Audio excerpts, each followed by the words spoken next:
Story time with Uncle Carl. I still find this a bit disconcerting, but I guess I'll get used to it.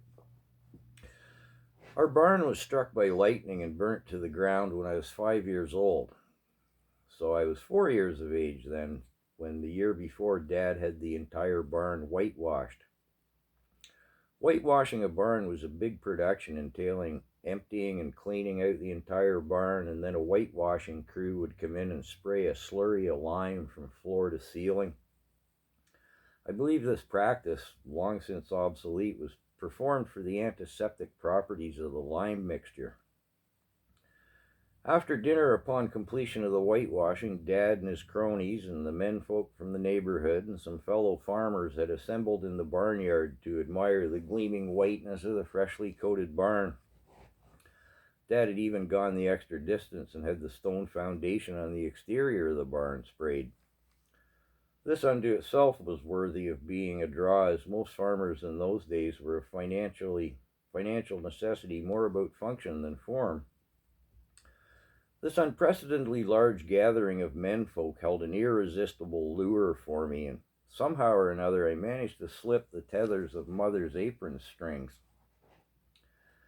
Dashing from the confines of Mother in the kitchen, I slithered through the gate and, stealthily making my way from one implement to another across the barnyard, I attained the corner of the barn undetected, or so I'd imagined.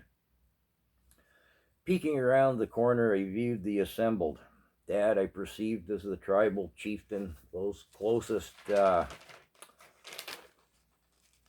to him the head hunters and warriors, and the other assembled the menfolk of the tribe. Here I was, but a mere few steps away from joining this exalted fraternity, no longer a child clinging to my mother's apron strings. But how to enter without being scolded and suffered the indignity of being chased off? Whilst pondering this dilemma, I noticed that there was a spot open on the end of the bench where the chieftain and the head hunter warrior sat.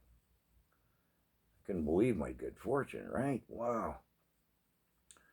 For lack of any other notion, I boldly stepped around the corner, walked the few steps to the bench, and plunked myself down. I assumed an air of belonging, as if this was an everyday occurrence for me.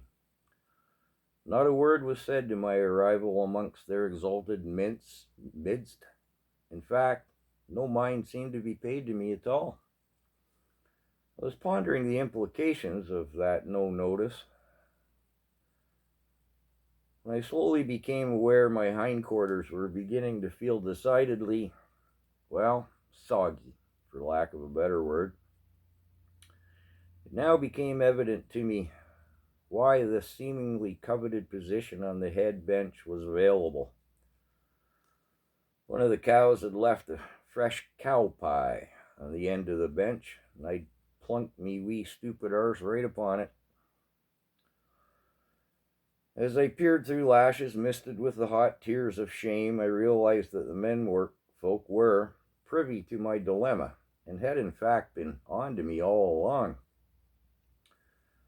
Seeing no avenue of escape with anything resembling dignity, I burst out bawling and ran for the comfort of my mother's apron as the menfolk's laughter scorched my ears.